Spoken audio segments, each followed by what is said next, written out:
I'm Logan Crawford, and right now on the Spotlight Network, we're exploring the incredible journey of resilience, caregiving, and personal strength with an amazing author.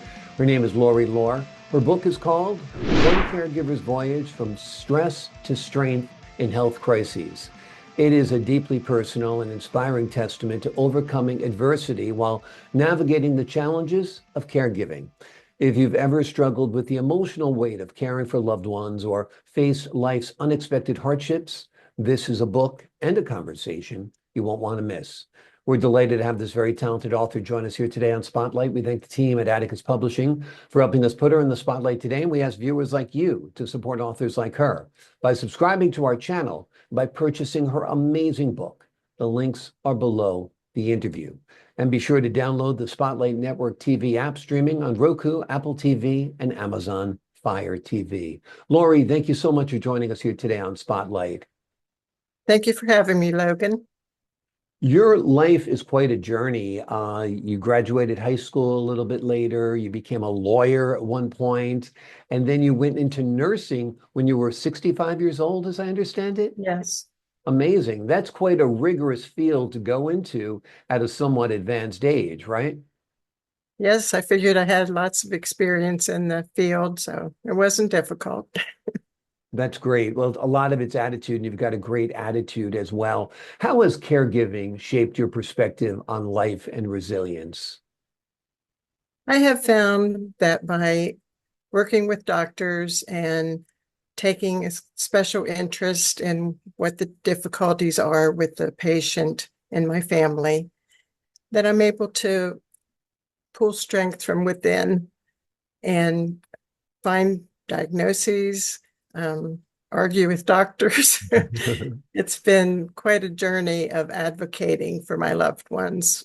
Yeah. For a number of misdiagnoses and pushing for the right tests to figure things out. Nurses are much more hands-on, obviously. They spend a lot more time with the patient. They tend to be aware of some of the nuances of a patient's ailments or illness, where doctors tend to breeze in and out. So you're the front lines. Tell us about some of these diagnoses that the doctors missed, but you happened to spot. The first major one was with my infant son. He started projectile vomiting at 11 days old. And at 4 weeks old, he had his first checkup. And I told the doctor that I thought he had pyloric stenosis. She almost laughed in my face and said, no, he can't have that. He's gained 4 pounds in 4 weeks. He looks healthy. He's not dehydrated. And maybe he's allergic to breast milk. And I said, well, that's virtually impossible. Yeah. Would you please test him and just see if it's pyloric stenosis? She refused to. And she said, put him on formula for 3 days and see if he does better. And I said, whatever's wrong with him, breast milk is best. So I'm not going to do that. So I went home, and a couple of days later, there was a La Leche meeting. I went to the meeting and I said, do you guys know of anyone who's supportive of breastfeeding? Because my baby's sick and I'm certainly not going to wean him from the breast to figure it out. And they gave me a recommendation. And the projectile vomiting with pyloric stenosis, basically the vomit goes clear across the room. It's totally different than spitting up like the first doctor was acting like. And when I took him, I sat on the doorstep of the doctor's office until they opened up. And he came and said, what's wrong? Because I was sitting there crying, holding this 6-week-old baby. And I said, my baby's dying and nobody will help me. Wow. And he said, well, let's go inside and see what's going on. And he said, what do you think's wrong? And I said, I think he has pyloric stenosis. Now, this was the day before internet. I had a medical journal that I referenced, and I looked it up, projectile vomiting, and I found pyloric stenosis, and it fit him to a T, except he wasn't severely dehydrated. And the doctor did a test by laying him on his back, giving him water. And he said, see those ripples in his stomach? That's a positive sign for pyloric stenosis. Hmm. Go straight to the hospital. Who do you want for your surgeon? Wow. So he had the surgery 2 hours later, and he was 100% blocked. Good I God. said, how did he gain 4 pounds, Yeah. with 100% blockage? And the doctor said, it's a miracle of breast milk. It was Hmm. absorbed directly through the stomach before it came back up. Amazing. And that's the one thing the first doctor told you to stop, which would have been a huge mistake because your child might Absolutely. have starved to death quite literally if you had done that, or dehydrated severely if you had done that. Yes. Um, it's I tough. had an aunt who probably had that. She died at 4 months. Good God. This was back, you know, almost 100 years ago. I guess they didn't even know about it then. Yeah.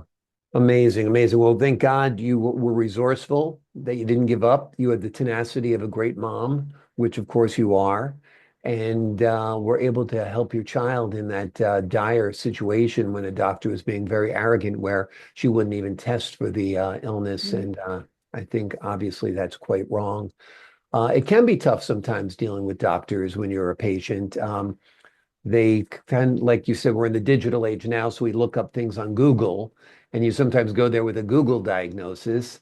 How do you find a doctor who's going to take you seriously, to listen to you, and to take into account other possibilities other than their first instinct?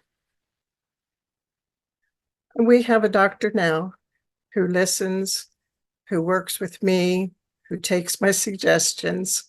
Hmm. And it's just almost a miracle to find someone like that. Yeah, Yeah.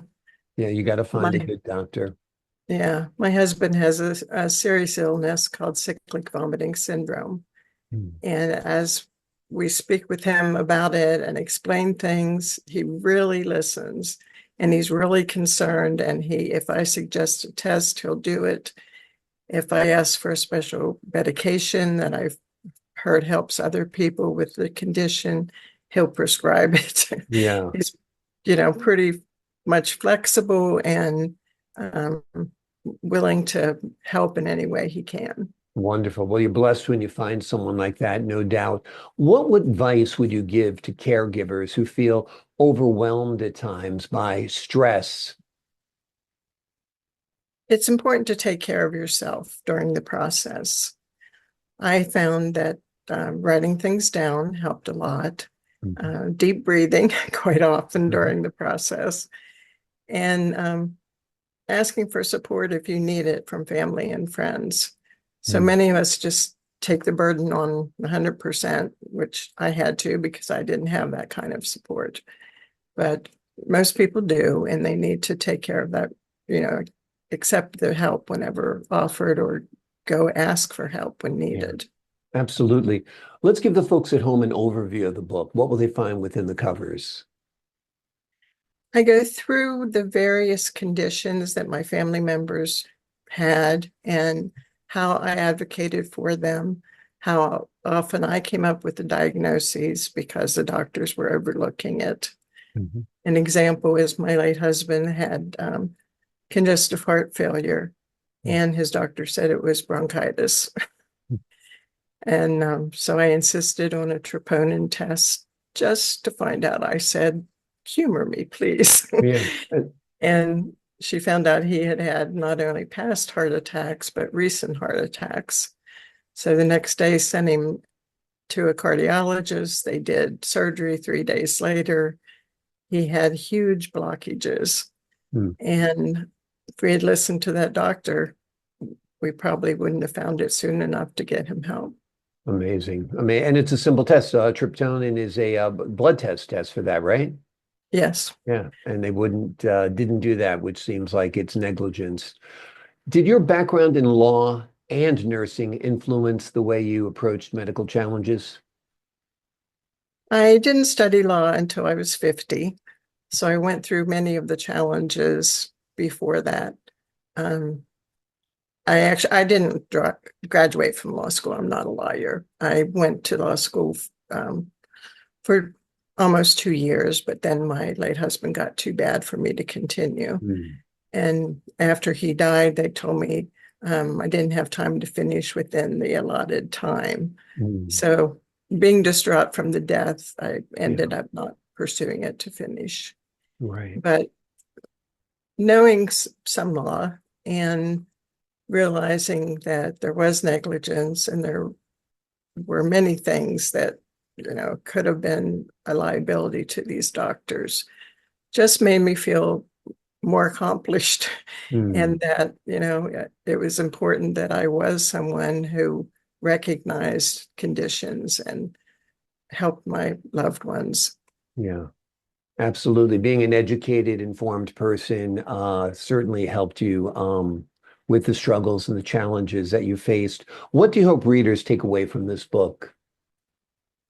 I think you can find that you can be resilient and you have the right to advocate for your loved ones. You have the right to argue with doctors if necessary. And you shouldn't just accept what doctors tell you immediately. Or if you have a gut feeling, follow it. Yeah. And throughout my journey, I've listed many different conditions that were just overlooked. And you can't let that happen.